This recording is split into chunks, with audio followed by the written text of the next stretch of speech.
বৰষুণ তো প্ৰায় মানে 1 বছৰ হোৱাই নাই।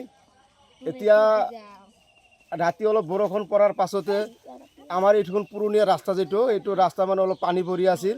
এতিয়া মানে অলপ পানী পৰিলেও আমাৰ এই ল'ৰা ছোৱালীবিলাক স্কুলত যাব পৰা নাই আৰু ঘৰৰ আপোনাৰ ৰাস্তাৰ সন্মুখতে স্কুল এখন আৰু হঠাৎ মানে ভাইটিৰ এখন ফোন আহিলে যাব লাগে গোৱালপাৰাত। সি গাড়ী চলায় ডেলিভাৰী কেছ লৈ। ডেলিভাৰী কেছটো ঘৰতে থাকিল, গাড়ীখন এতিয়া ফাঁচি গ'ল। এতিয়া আমি ট্ৰেক্টৰ দি আনি মাতি কিনে গাড়ীখন উঠাব লগা হৈছে। এখন ডেলিভাৰী কেছটো লৈ যাব লগা হৈছে। এতিয়া আমি এই ক্ষেত্ৰত চৰকাৰক কি আহ্বান জনাব? চৰকাৰক আমি আহ্বান জনাওঁ যাতে আমাৰ এইখন পুৰণীয়া ৰাস্তা, এই পুৰণীয়া ৰাস্তাখন যাতে আমাৰ চৰকাৰৰ লগত আশ্ৰাফুল কথা পাতি যাতে অতি সোনকালে যাতে যিমান সোনকালে পাৰে আমাৰ ৰাস্তাখন যাতে বনাই দিয়ে। বহুত দুৰ্ভাগ্যজনক কথা, পুৰণীয়া ৰাস্তাখন হোৱা নাই। য'ত ৰাস্তা নালাগে ত'তো হ'ল।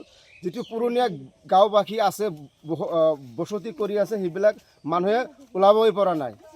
একেবাৰে ধৰিবলৈ হ'লে খামখেলি বজাৰৰ পশ্চিম ফালৰ পৰা ইফালে আপোনাৰ 1248 নং পাঠিমাৰী পুৰুৰ পৰা LPSৰ সন্মুখত হৈ এতিয়া আপোনাৰ এনেকৈ যায় মিলন বজাৰ হৈ যায় আৰু এনেকৈ আপোনাৰ ৰাইট চাইড এনেকৈ এইটো পুৰণীয়া ৰাস্তাখন হোৱাই নাই আজিলৈকে। আমি আশাবাদী যাতে অতি সোনকালে এইখন ৰাস্তা যাতে চৰকাৰৰ লগত যোগাযোগ কৰি যাতে ৰাস্তাখন বনাই দিয়ে। আগতে প্ৰতিশ্ৰুতি দিছিল আমি ৰাস্তাখন বনাই দিম, কিন্তু কোনে প্ৰতিশ্ৰুতি দিছিল?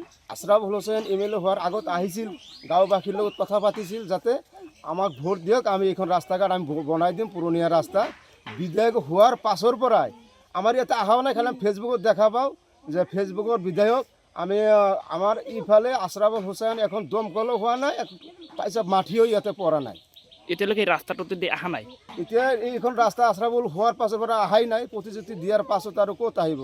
MLA হৈ গ'ল, 5 বছৰ গুচিয়ে গ'ল, আৰু এটা নিৰ্বাচন আহি আছে, এটা আহিব আৰু প্ৰতিশ্ৰুতি দিব।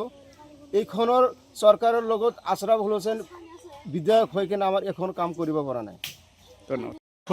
পাঠিমাৰী খোলাবান্ধা গাঁৱৰ পশ্চিম ফালে যোনটো আপোনাৰ 1248 নং পাঠিমাৰী বিদ্যালয় যোনটো আছিল, তাৰে আমাৰ ইমান মাষ্টৰ ঘৰৰ আগফালে যোনটো ৰাস্তা আছিল, সেই ৰাস্তাটো বৰষুণ দিলে পুৰা ৰাস্তাটো বোকা হৈ যায়।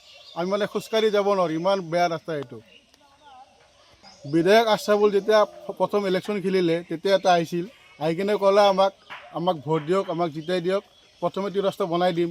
তেতিয়া বিধায়ক আশ্ৰাফুল হৈ গ'ল, MLA হৈ গ'ল। MLA হোৱাৰ পিছত 5 বছৰত একবাৰো এটা অহা নাই। আৰু বাকী কথা হ'ল যে বিধায়ক আশ্ৰাফুল MLA অকল খালি ফেচবুকতে ভিডিঅ' পষ্ট কৰে বা ফটো পষ্ট কৰে, এইবিলাকে দেখা পাওঁ, কিন্তু কামত একো নাই।